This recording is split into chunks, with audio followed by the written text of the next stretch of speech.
नमस्कार, आप देख रहे हैं जन खबर। खबर देहरादून से है। वार्ड नंबर 77 माजरा खास के पार्षद आफ्ताब आलम ने जन खबर से बातचीत करते हुए बताया कि प्रदेश में बढ़ते कोरोना मामलों को लेकर उनके क्षेत्र में लोगों को जागरूक करने के लिए अथक प्रयास किए जा रहे हैं, लेकिन इसमें लोगों को भी अपना पूरा सहयोग देने की आवश्यकता है, तभी इस बीमारी पर काबू पाया जा सकेगा। वही क्षेत्र में अधूरे पड़े निर्माण कार्यों को लेकर आफ्ताब आलम ने कहा कि कोरोना के चलते मजदूरों के पलायन, फंड की कमी जैसे अनेक कमियों के कारण विकास कार्य नहीं हो पाया है, लेकिन जल्दी निर्माण कार्य शुरू करवाया जाएगा। वही श्रमिक कार्ड बनवाने को लेकर उन्होंने बताया कि लंबे समय से इस पर कार्य चल रहा है, लेकिन कोरोना के चलते इस प्रक्रिया में धीमी गति देखने को मिली थी और बायोमेट्रिक सिस्टम को रोक दिया गया था, लेकिन फिर से इस पर कार्य जारी है और अब CSC सेंटरों को श्रमिक कार्ड बनवाने की जिम्मेदारी दी गई है, जिससे लोग अब आसानी से अपना श्रमिक कार्ड बनवा रहे हैं।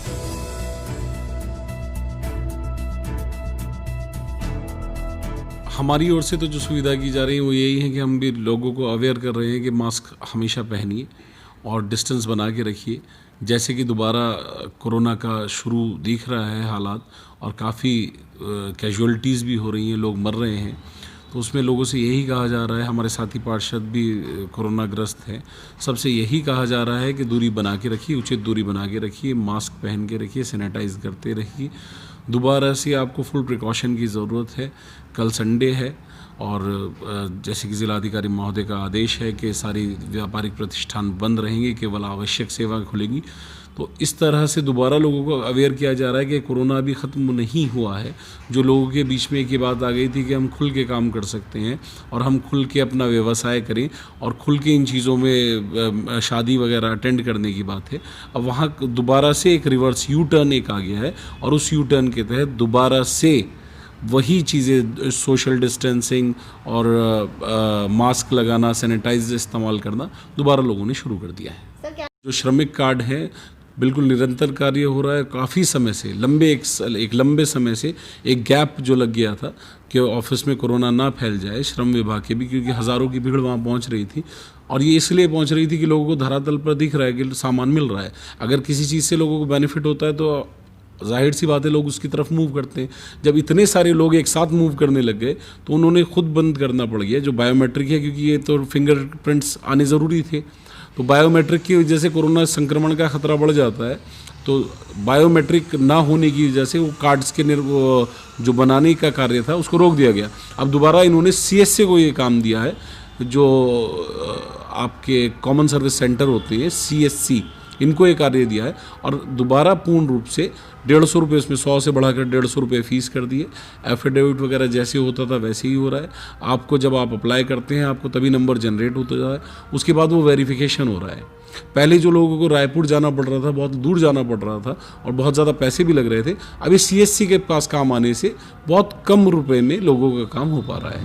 सर क्या लग रहा है, क्योंकि विपक्ष का जो आरोप है, बोल रहे हैं घोटाला चल रहा है, इसमें क्या लगता है आपको, सही लोगों को जा रहा है, ये जो श्रमिक कार्ड बन रहे हैं वो सही लोगों तक पहुँच रही है? देखिए, विपक्ष को तो हर चीज़ में घोटाला ही लगेगा और क्या कहेंगे वो।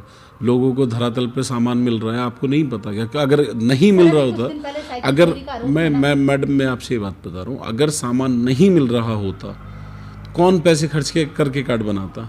आजकल लोग अपना वोटर ID कार्ड नहीं बनाते क्योंकि उससे फ़ायदा नहीं होता, आधार कार्ड नहीं बनवाते क्योंकि उससे फ़ायदा नहीं होता। हज़ारों की भीड़ क्यों लग रही है ये श्रमिक कार्ड बनवाने के लिए?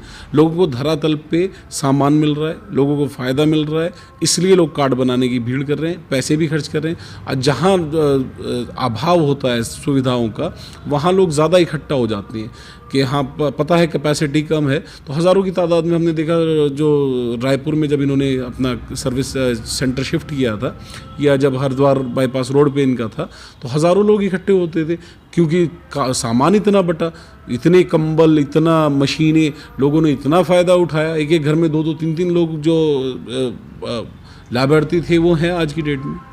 सर कुछ दिन पहले लगा समय जो श्रमिक कार्ड की अगर मैं बात करूं, बिल्कुल सही जगह है, ये CSC में है। अगर मान लीजिए मैं जनप्रतिनिधि हूँ, मैं भारतीय जनता पार्टी से पार्षद हूँ यहाँ पे, मैं हो सकता है, मैं अपनी बात कर रहा हूँ, हो सकता है मैं किसी विपक्ष के लिए बोल दूँ। हालांकि मेरा नेचर ऐसा नहीं है कि विपक्ष के लिए बोल दूँ भाई आपका मैं नहीं बनाऊँगा, या मैं अगर आपका बन भी गया तो मैं आपको सामान नहीं दूँगा। ये CSC में दिया हुआ है। CSC नॉर्मल सेंटर होते हैं हमारे यहाँ माजरा में ही करीब 6 से 7 CSC सेंटर हैं। अलग अलग स्पॉट पे अलग अलग लोगों ने, लड़कों को एक रोज़गार भी मिल रहा है CSC सेंटर का। नेतागिरी हावी ना हो और हर आमजन का काम हो, इसलिए सरकार ने ये काम CSC को दिया है। कोई भी आदमी, एक आम आदमी जाके CSC से फीस जमा करके अपना श्रम कार्ड अप्लाई कर सकता है, वो वेरीफाई होगा। वेरीफाई होने के लिए लोगों ने, ये श्रम विभाग ने इंस्पेक्टर रखे हुए हैं, वो उसको जांच पड़ताल करके वेरीफाई करते हैं। अभी बिना आए जाए चीज़ें वेरीफाई हो रही हैं, वो अपने स्तर से इंक्वायरी कराते हैं, वेरिफिकेशन हो रहा है। इससे ज़्यादा और क्या चाहिए? अगर कोई अपनी गलत एफिडेविट दे रहा है और अपने बारे में मान लो वो करोड़पति है और अपने आप को बता रहा है कि मैं मजदूर हूँ, तो मजदूर कल को जेल जाएगा अगर गलत एफिडेविट देता है तो। बहुत बहुत शुक्रिया सर आपका। और क्योंकि बीजेपी की तरफ से था ये भी, तो विधायकों ने बीजेपी के इस बारे में आपको कोई सूचना नहीं दी, जिसमें आप लोगों का भी था हिस्सा कि आप लोग भी अपने अधूरे निर्माण कार्य करा सकते हैं? मेरे संज्ञान में ऐसी कोई बात नहीं है। देखिए, मैं आपसे अननेसेसरी कोई कमेंट करूं, मेरे संज्ञान में ऐसी नहीं है।